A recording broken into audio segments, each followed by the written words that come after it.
করে রেখেছি। এটা হলো ডিজিজ, আমরা বলেছি 10টা মেজর ডিজিজ, এই 10টা মেজর ডিজিজ আমরা এখানে রেখেছি। প্লাস এটা কৃষকের জন্য মানে একটা নির্দেশনা, এটা জমির এক কোনায় দিয়ে দেয় এবং এখান দিয়ে দেখে গেলে ওয়াটার লেভেলটা কোথায় আছে।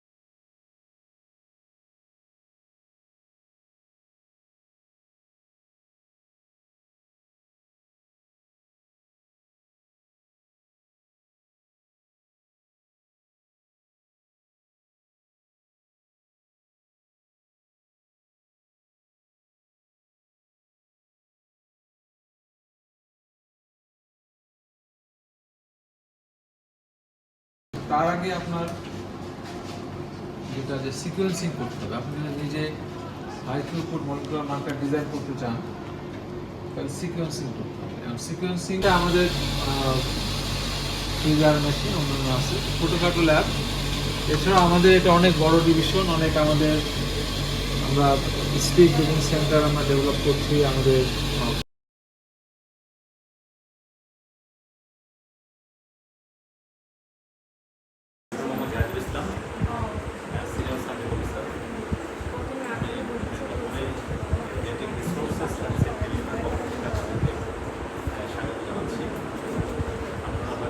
জেনে থাকবেন যে 70-80 দশকে বাংলাদেশে প্রায় 12,487টি ধানের স্থানীয় জাত ছিল, ডুপ্লিকেট সহ।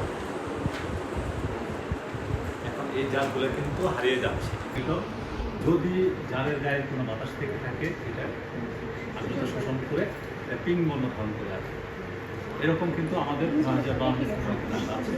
এখানকার টেম্পারেচার বললাম 5 ডিগ্রি সেলসিয়াস, সিজন ময়েশ্চার হচ্ছে 8 থেকে 10, আর হিউমিডিটি বলতেছে আমরা 65 থেকে 75% ভেরি করা যায় রুম কন্ডিশন করতে।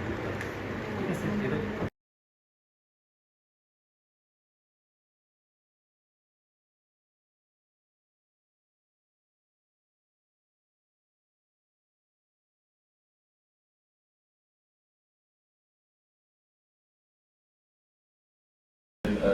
পরিদর্শন উপলক্ষে আজকে এই ব্রিফিং প্রোগ্রামে আমি উপস্থিত।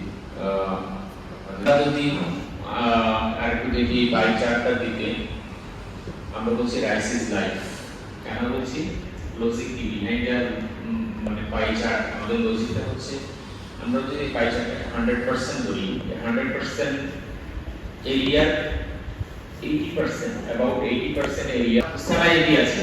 সুতরাং আমাদেরকে এই বিষয়গুলো বিবেচনা করে জাত উদ্ভাবন করতে হয় এবং প্রত্যেকটা দেশে প্রত্যেকটা অঞ্চলের জন্য আমাদের জাত রয়েছে। সেটা কিরকম? এই যে এরকম দেখেন, আমরা ক্যাটাগরি ওয়াইজ